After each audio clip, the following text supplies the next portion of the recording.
지금은 SQ 시대의 주제는 인공지능 시대는 영적 지능, SQ가 발달된 사람이 세상을 리드해 나간다는 것입니다. 즉, 머리 쓰는 일은 인간보다 똑똑한 인공지능 로봇이 맡아서 하게 되므로 현재 직업의 40% 이상이 인간에서 인공지능으로 대체되는 엄청난 대변화가 일어날 텐데요.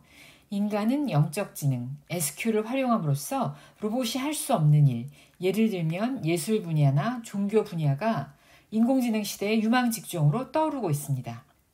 이러한 영적 지능 SQ가 높은 인물로 지난 영상에서는 18세기 뉴턴에 버금가는 천재 과학자이면서 영적 능력자였던 스웨덴보리를 소개했는데요. 이같이 SQ가 뛰어났던 스웨덴보리가 어떤 영적 체험을 했는지 그의 영적인 능력이 증명된 에피소드를 3가지만 알아볼까요? 1. 스웨덴 여왕 앞에서 증명된 스웨덴보리의 영적 능력. 한 번은 그가 모국 스웨덴 여왕의 초대를 받은 적이 있습니다. 그는 귀족이면서 상원 의원이었기 때문에 이따금 여왕의 행세에 초청받곤 했었죠. 하지만 이날 여왕이 그를 초청한 것은 문무백관들 앞에서 그의 영적 능력을 시험해 보기 위해서였습니다. 행사장에 들어가 보니 여왕을 비롯한 문무백관의 눈은 모두 스웨덴보리를 향해 있었으나 그들의 눈빛은 매우 회의적이었습니다. 여왕은 고인이 된 한 장군의 이름을 대면서 그를 아느냐고 물었습니다. 그러나 스웨덴보리는 그 장군에 대해서 전혀 모르고 있었습니다. 여왕은 그 장군의 이름을 써주면서 그에게 명했습니다. 장군은 그가 죽은 후에 내게 한 통의 유서를 보내왔소. 그가 유서를 남긴 것은 오늘날까지 아무도 모르고 있소. 내가 유서를 공표하지 않은 것은 고인이 된 장군의 부탁이었기 때문이오. 그런데 이제 그 유서 속의 관계자가 모두 타계하고 시간이 10년 이상 흘렀으니 그 유서를 문무백관 앞에 공표하려 하오. 스웨덴보리 경이 영계에 가서 고인을 만나 유서의 내용을 듣고 그대의 입으로 이 문무백관들 앞에서 그 내용을 공표하시오. 그는 여왕의 명에 따라 여왕 앞에서 소파에 누워 유체 이탈을 했습니다. 그는 영계에서 그 장군을 만나 유서의 내용을 물어봤죠. 내용인즉 장군의 부하가 전장에서 무공을 세웠으니 국가에서 그를 보훈해달라는 내용이었습니다. 그는 곧 자기 육신으로 돌아와서 이 내용을 정중하게 여왕 앞에 고했습니다. 그의 말을 들은 여왕은 깜짝 놀랐습니다. 스웨덴보리 경 수고하셨소. 놀라운 사실을 밝혔소이다. 과연 그대는 스웨덴의 자랑이오. 이제는 이 유서를 낭독하시오. 그는 큰 소리로 유서를 낭독했고 모두는 탄성을 치렀습니다. 유서는 그가 말한 것과 한 치의 오차도 없이 모두 정확히 맞았기 때문입니다. 2. 한 번은 그가 네덜란드 대사의 미망인으로부터 간곡한 부탁을 받았습니다. 그 남편은 스웨덴에서 대사로 근무하고 고국으로 돌아가서 얼마 되지 않아 사망했는데 그 후에 그 미망인에게 보석상에서 지불 청구서가 날아온 것이었어요. 남편이 생전에 아내에게 선물해준 고급 팔찌와 목걸이에 대해 대금을 지불하지 않았다는 내용이었죠. 미망인은 남편이 절대 외상으로 물건을 산 적이 없기 때문에 집안을 몇 번이나 뒤졌으나 어디에서도 영수증을 찾지 못했습니다.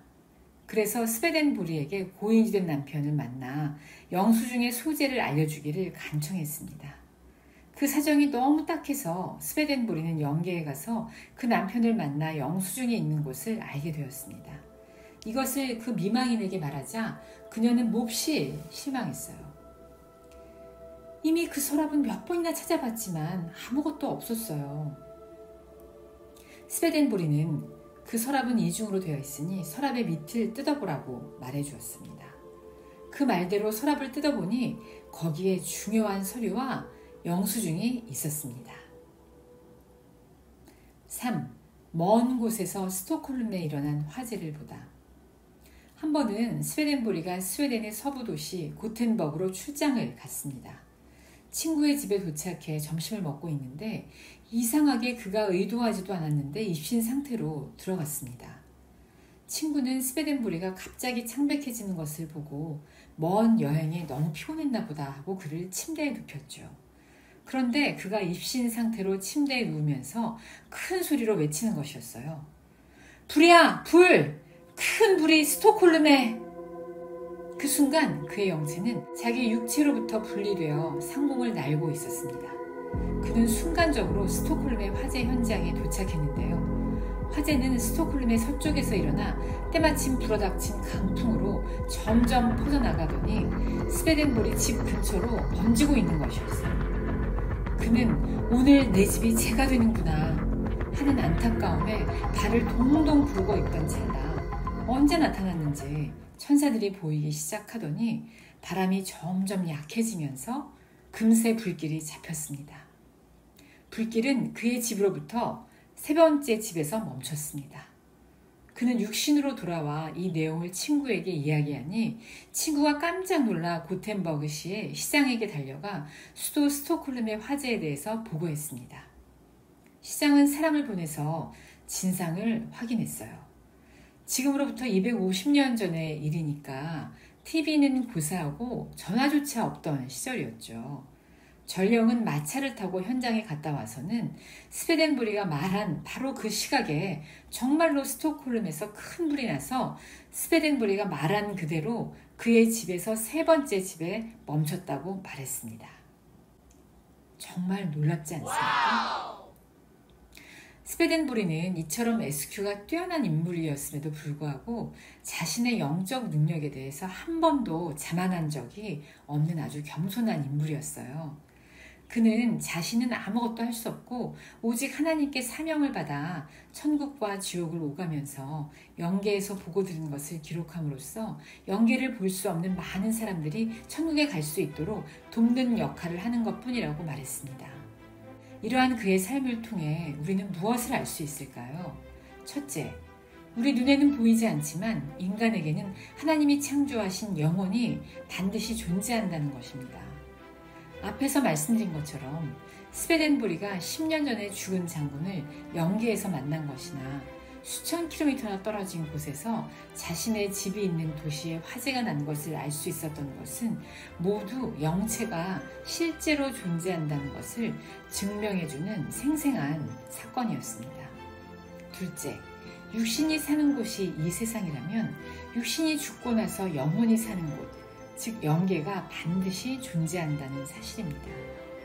육신도 집이 필요하듯이 영혼도 영원히 거하는 집이 필요합니다. 영혼의 집이 있는 곳이 바로 영계입니다. 육신이 죽고 나서 영혼이 가는 곳이죠. 지금부터 200여 년 전 위대한 과학자의 길을 접고 많은 사람들이 천국에 갈 수 있도록 하나님께 사명을 받아 영계를 오가며 하늘의 비밀을 수많은 젖으로 남겼던 스웨덴보리. 그는 천국에서도 영원히 빛날 것입니다. 지금은 SQ 시대. 다음 시간에도 SQ에 관련된 유익한 영상으로 여러분들과 만나기로 할게요. 안녕!